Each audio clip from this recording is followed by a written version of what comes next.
Yo, what it do? What it do? This your man Wally 100. Wally the pan capitalist. Coming at you again with another hot take. Well, for all those who don't know by now, LeBron James and Stephen A got into it at the basketball game. With more of LeBron giving Stephen A earful of bullshit. Anyway, LeBron felt Stephen A was talking about his son and was disrespectful, but him as a basketball player is going to be subject to criticism, with his daddy being there or not. So we need to just let him be a man. But as a father, he wanted to protect his son, but this wasn't a place and time for that. They should have did it somewhere else. Anyway, I got Ryan Clark, an ESPN analyst and former football player, with his reaction to the conversation. So let me cue this up so y'all can see. Let's go.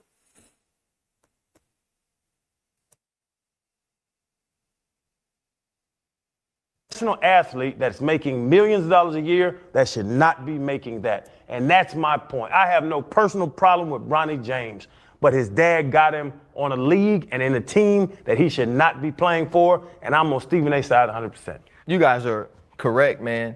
One, I would never compare myself to LeBron James and what he's accomplished, the stress and the critique that's come along with being who he is, right? That's a different level of scrutiny and expectations that he's had as opposed to other athletes. And I do understand the father part though, right? Because I got 3 babies. Like, I'll kill for mine. More importantly, I'll die for them. And so I understand wanting to protect them. And Stephen A said that wasn't LeBron James, the athlete. That was LeBron James, the father. But what I say there is you got to separate if the son that. can't take that Right? criticism, One of Pop's famous lines on Friday was, "No, baby, let him be a man." Bron got to let Bronny be a man. The first thing Jordan told me when he saw that, because we were together, he said, "Pop, I'd lose my shit." He said, if I did that, if someone was talking about him and I did what LeBron James did, he would lose it. He said, you got to let me be a man. And I've done that with Jordan in high school. I've done that with Jordan in college. And I'm not saying that he's where LeBron is, but LeBron did what he needed to do. But what about Bronny James? Yeah. Think about what That's LeBron is saying, right? And I agree with this.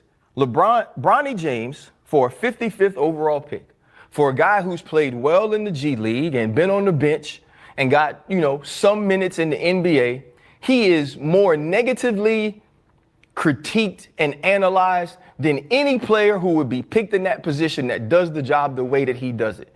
But he's also praised more. He's also been drafted in a place that his resume probably didn't say he should have been drafted in. He's also benefited in NIL when he only averaged 4 points a game. He has marketing and commercials and publicity and followings and get paid away from the court more than Mac McClung, who then led the G League in scoring and won the dunk contest 3 times because you're LeBron James's son. So what does it do to that narrative now?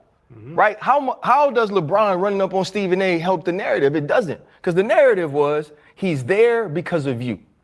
He was drafted in the place he wasn't supposed to be because of you. Now, all of a sudden, we can't talk about him either. Right. Now, imagine if LeVar Ball runs up on Stephen A. Imagine if T. Morant runs up on Stephen A. How classless we would say they are. Yep. How immature we would say they are. LeBron James is a father doing the same thing for a professional basketball player. And I get it. I 100% get it, man. Sometimes somebody does something and it's on site. Stephen A say, why you didn't call me? Mav got my number, right? He said, Rich got my number. Because LeBron James saw him and LeBron James wanted to make that point. He wanted to show the world, he wanted to show Stephen A, and he probably wanted to show Bronny, bro, I got you. And I'll do it publicly so everybody sees it. The problem is this. You ain't run up on Skip all them years he was talking about you. You ain't run up on everybody else all that time he was talking about you. And you gonna run up on everybody that says Bronny James didn't deserve to be drafted where he was drafted at, you gonna have to do a whole lot of damn fighting. LeBron James, more than any athlete I've ever seen, has shown a poise and composure when people are talking about him negatively like I've never seen. He's truly been an example to every athlete in the world who's harshly critiqued, to his son. But now what you've told your son is, even though I wasn't above reproach, even though no athlete that's ever played the game was above criticism, you are. And I showed you that by checking somebody because I felt like they talked about you. And that's, to me, where you got to separate father and you got to separate teammate. Because now, if I'm Bronny James, I know my dad loves me, right? But I hope, because LeBron James is a great dad, that he asks Bronny, are you okay with this? Because this is going to reflect on you more than it's going to reflect on me.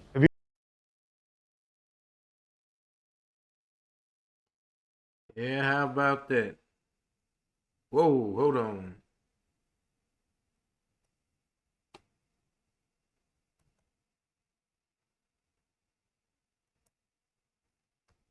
All right, y'all. Well, that was a lot to unpack, as they say. But I agree with Ryan Clark 110%. And I'd like to even add further is LeBron takes the same way. He act like he can't be criticized. Even though he receives criticism, it's because he creates his own narrative. No matter what, LeBron has to be shown in a good light. I got a theory. I feel like he's created by the NBA. Like if I had a book, it would be called LeBron James, Too Big to Fail. The story how NBA created a superstar. Cause that's it.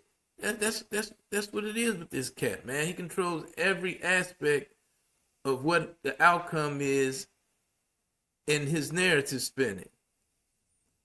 You know, 1 minute he's a social advocate, then he punks out and walks back what he says. Kyrie Irving was his man. He had a strong statement. He backed up off of him too.